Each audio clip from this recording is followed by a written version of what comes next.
Histoire de deux amis. Il était une fois un petit lapin très gentil. Il était une fois un petit lapin au pelage roux, aux grandes oreilles, au petit nez frémissant, aux yeux ronds et vifs. Il s'appelait Nono. Nono était tout jeune et ne s'était jamais encore promené dans la forêt. Nono, contrairement aux autres petits lapins, n'avait ni frère ni sœur. « Quel dommage, disait-il. Je n'ai personne avec qui jouer. Maman est très occupée et papa voyage beaucoup. Vraiment, je m'ennuie. » Un jour, Nono prit la décision de s'écarter de son terrier et de visiter la forêt. Oh, quelle était belle la forêt! Les arbres montaient vers le ciel. Les fougères offraient un abri confortable au petit lapin fatigué de courir. Nono ne s'ennuyait plus, il y avait tant de choses à voir. La clairière était toute éclaboussée de soleil, les petits oiseaux chantaient, un écureuil malin sautait de branche en branche. Au loin, on entendait un aboiement. Nono était très heureux. Soudain, un jeune chien sortit d'un taillis en gambadant gaiement et s'arrêta net devant Nono, étonné.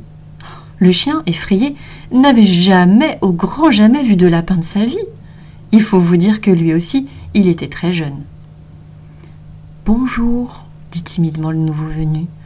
Je m'appelle Arthur. »« Bonjour, répondit joyeusement le petit lapin en remuant son nez rose. Moi, je m'appelle Nono. »« Pourquoi tes oreilles sont-elles toutes droites sur ta tête ?»« Parce que je suis un lapin. Et toi, pourquoi tes oreilles traînent-elles par terre ?»« Parce que je suis un chien de chasse. » Nono était très heureux de rencontrer un compagnon aussi aimable. Le chien, très espiègle, lui proposa une partie de cache-cache.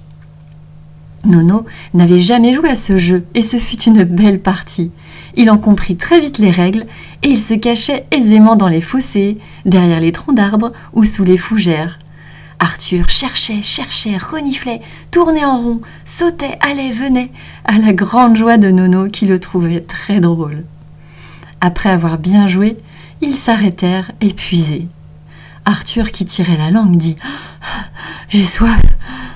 Nono lui avoua à son tour que lui, il avait très faim car il était parti de bon matin et n'avait rien mangé depuis. « J'aimerais bien manger quelques carottes. Ma maman m'en apporte de temps en temps. C'est délicieux !» Arthur fit la grimace. Il préférerait une bonne pâtée avec de la viande. Mais il connaissait un potager où poussaient de belles carottes bien tendres. Il partit en chercher pour son ami. Celui-ci se régala et en rapporta dans son terrier à la grande joie de ses parents. À partir de ce jour, le lapin Nono et le chien Arthur se retrouvaient tous les matins dans la forêt et s'amusaient comme des petits fous. L'été passa ainsi agréablement. Puis les arbres devinrent roux, le soleil se fit moins chaud. C'était l'automne qui s'annonçait.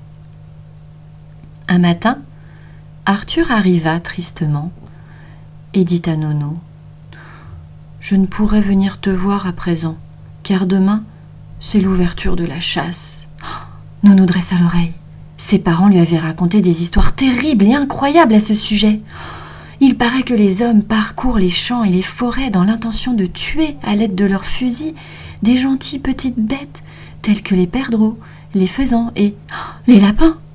Jusqu'à présent, Nono n'y croyait pas trop, mais son ami Arthur n'avait pas l'air de plaisanter. « Je t'en supplie, Nono, ne sors plus, reste à l'abri et préviens toute ta famille. Cette région va devenir très dangereuse et les hommes comptent sur moi pour ramasser ce qu'ils appellent le gibier. »« Mais c'est affreux, dit Nono épouvanté. Que vas-tu faire ?»« Je ne veux pas devenir un chien de chasse.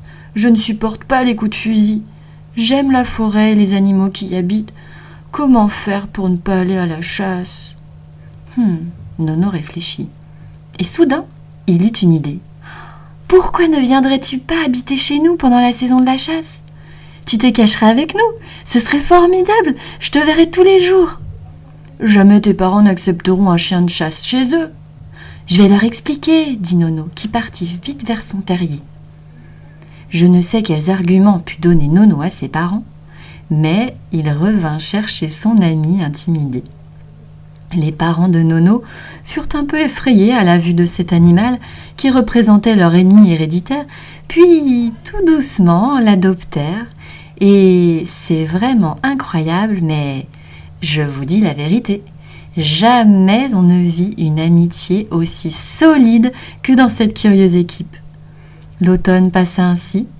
Il paraît que le chien Arthur devint un grand amateur de carottes. Quant aux chasseurs, ils n'ont plus rien à faire dans cette histoire.